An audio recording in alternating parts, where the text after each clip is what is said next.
안녕하십니까. 이번 시간에도 역시 철도 전용 열차하고 컨테이너 운송 철도에 대해서 이야기하도록 하겠습니다. 철도 전용 열차에 대해서 한번 좀 더 어떠한 것들이 있는가 한번 좀 학습 정리를 한번 더 하고 컨테이너 운송 철도에 대해서 학습하도록 하겠습니다. 그래서 철도 전용 열차가 어떤 거가 있는가, 그 다음에 컨테이너 운송 철도가 어떠한 부분이 있는지. 그래서 문제는 이제 철도 운송이 차지하는 비중이 점차 축소되고 있다, 이런 부분이 있어요. 점점점 공로를 이용한 운송이, 공로라고 하는 것은 고속도로라든지 도로를 이용한, 그리고 특히 이제 베이비 부모들이 은퇴에 의해서 철도 화물차를 사가지고 영업하는 사람들이 많이 늘어난 거지. 그러다 보니까 화물차가 또 가격도 경쟁력도 있고, 뭐 그러다 보니까 더 비중을 많이 차지하게 돼 있는지도 모르겠어요. 자, 그렇다 이거죠. 그래서 전용 열차는 어떤 거냐?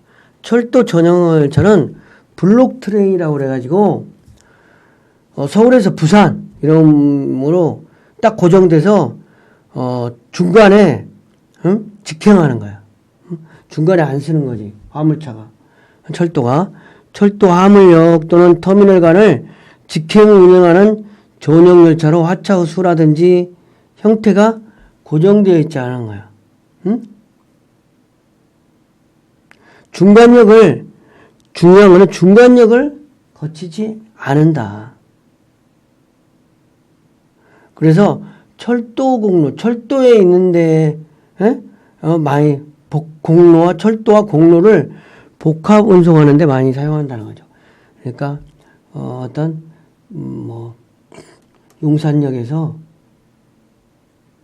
딱 어떤 특정한 역까지 지속적으로 한다는 거죠. 셔틀 트레인은 이제 말 그대로 출발지, 목적지, 출발지만 지속적으로 운영하는 거. 정기적인 화물 수요가 있을 때 그 수요에 걸맞게 지속적으로 운영하면 되는 거죠. 그 수요에 걸맞게. 그죠?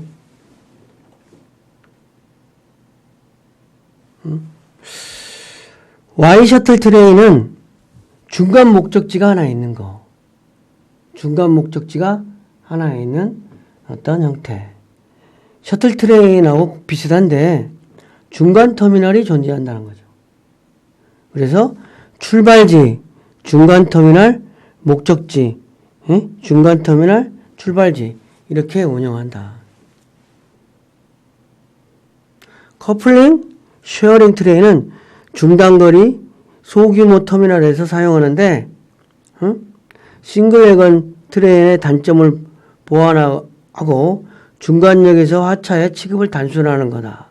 싱글 레건 트레인은 복수의 증가령을 활용해서 가장 많은 비중을 차지하는 거다. 근데 여기는 물량이 확보된 경우에 활용되고 열차 시간을 편성한 후에 사용한다. 근데 이제 리너 트레인은 싱글 레건 트레인하고 비슷한 건데 장거리에 많이 사용된다. 그래서 블록 트레인은 이렇게 되어 있다는 거죠. 예? 직송으로 간다는 거죠. Y 셔틀 트레인인데 셔틀 트레인 목적지까지 가는데 Y 셔틀 트레인은 중간에 여기 한번 있다는 거죠. 커플링 쉐어링은 이제 화물을 이렇게 받아가지고 여기서 묶어서 쭉 가서 분배해 준다는 거. 근데 리너 트레인은 이 부분을 좀 개선해서 싱글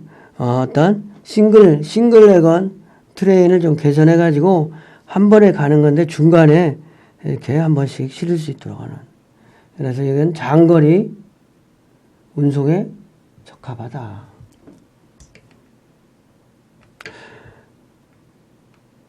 운송수단별로 이제 이용이 어떻게 되나.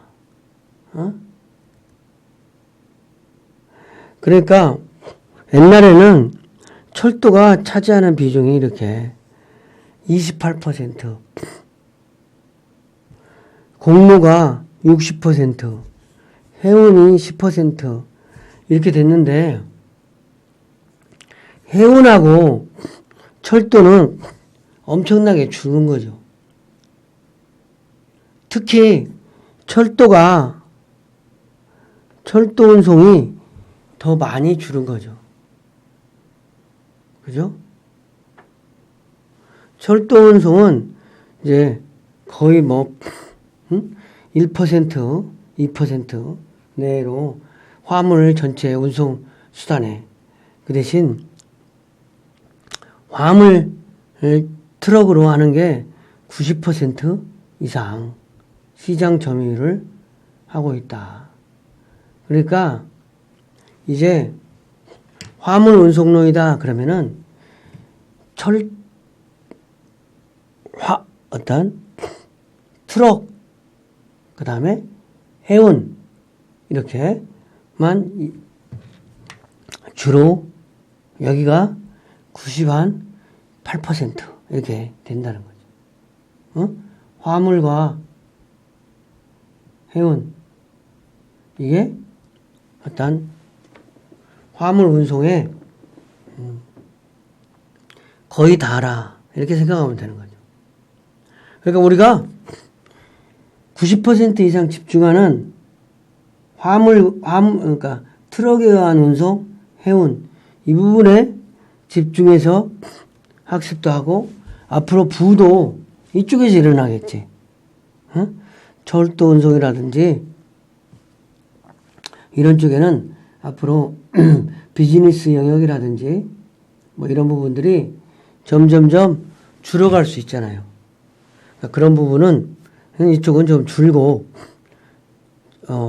철도는 좀 줄고 트럭과 해운 부분만 많이 되니까 그 부분을 중심으로 비즈니스에 어떤 응용을 하고 활용할 필요가 있겠다.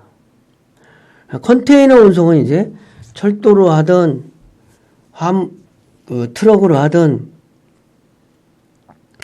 해운으로 하든 비행기로 하든 어찌됐든 컨테이너를 사용하는데 여기서는 컨테이너를 사용하는 먼저 철도에 대해서 먼저 언급을 하고 컨테이너는 어떤 형태로 있는지를 설명하도록 하겠습니다.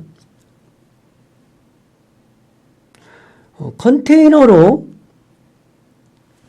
운송에 이용되는 철도 하차는 여러 가지가 있지만 이 네 가지를 좀 보자 이거예요. 오픈탑카, 곤돌라카라는 거죠. 쉽게 얘기해서 위에가 상층 부분이 없어가지고 컨테이너를 이렇게 실어서 열차에다가 컨테이너를 실을 수 있다는 거죠. 콘드라와 같은 생기는 화차로서 표준 컨테이너를 적재하는데 편리하게 구성된 화물차다. 화물열차다. 철도다. 플레이트카는 이따 그림을 보여줄 건데 장척 화물이나 대형 화물의 운송용으로서 상면이 평평하며 IS 국제 인터내셔널 스탠다이제이션 5관의 IS 표준 국제 규격의 대형 컨테이너 적재 전용이다. 그 다음에 이제 컨테이너카가 있는 컨테이너 전용용으로 제작된 하차로 상면 위에 수개의 컨테이너를 적재할 수 있으며 고정장치가 붙어있는 하차다.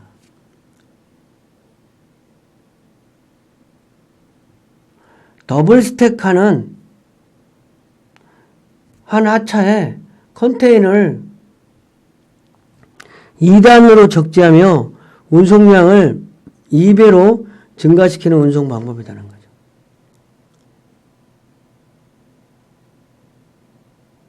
근데 이제 이게 어떤 1985년부터 일반 화주 대상으로 확대가 되는데, 초기에는 선사들 중심으로 했다는 거죠. 그래서 오픈토카, 곤돌라가 여기가 오픈되어 있다는 거죠. 열차에. 이거는 이제 이게 뭐 트레인이나 뭐 여기 열차 앞부분이고, 예, 여하튼 5개씩 하나 둘 셋 넷 5개 또 이어붙여기가 하는 건데, 어떻게 이어붙이든 여기는 오픈톱카, 이거 평범하게 플랫카, 더블 이어붙였다 더블 스택카, 컨테이너체로 이렇게 실었잖아요. 컨테이너카, 이런 부분으로 우리가 이해를 할 수가 있는 거죠. 학습 내용을 정리하겠습니다. 자, 어찌됐든 여기서 중요한 거는 우리가 장표를 하나 아까 본 거를 철도 전용 열차를 우리가 학습하는데 운송 수단별로 분담률이 너무 많이 차이가 난다는 거죠. 응? 분담률이. 시간이 갈수록 철도와 해운은 조금씩 줄고, 어떤 공로를 이용한 도로와, 그리고 또 항공기 같은 경우에는 어떤 특수성에 의해서 이용하는 그런 수단에 의해서 많이 늘어난다는 거죠. 특히 공로를 이용한 화물차에 의한 수송이 많이 늘어난다. 근데 이제 화물차는 대부분 자영업자라고 생각하면 돼요. 어떤 회사에 소속되어 있어도 그 회사가 트럭을 소유하는 게 아니라 트럭 운전사가 차를 사가지고 그 회사에 소속되는 개념, 이런 개념으로 지입제라고 그러죠. 지입제. 그런 개념이 너무 잘 발달되어 있어가지고 그런 부분에 특화가 돼서 이제 다 회사가 아니라 자영업자가 운송을 담당한다. 이런 부분을 우리가 이해를 하면 될 것 같아요. 그래서 학습 내용을 정리하면 컨테이너 운송에 이용되는 철도 하차는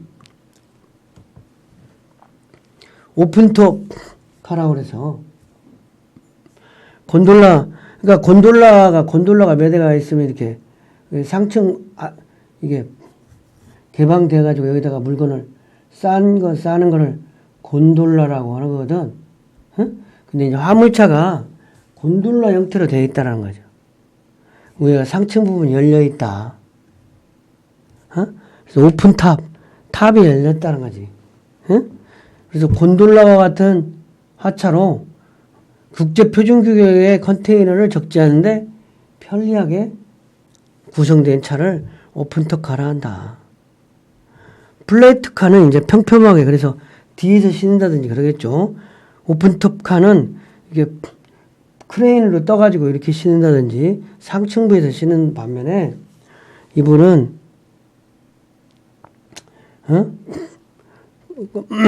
대형 컨테이너 적재용이다. 그리고 컨테이너카는 컨테이너 채로 실 수 있는 거죠. 그리고 더블 스택하는 한 하차의 컨테이너를 2단으로 적재해서 운송량을 2배로 증가시키는 운송 방법이다. 이렇게 이해하면 되겠습니다. 이번 시간 강의를 마치겠습니다. 수고하셨습니다.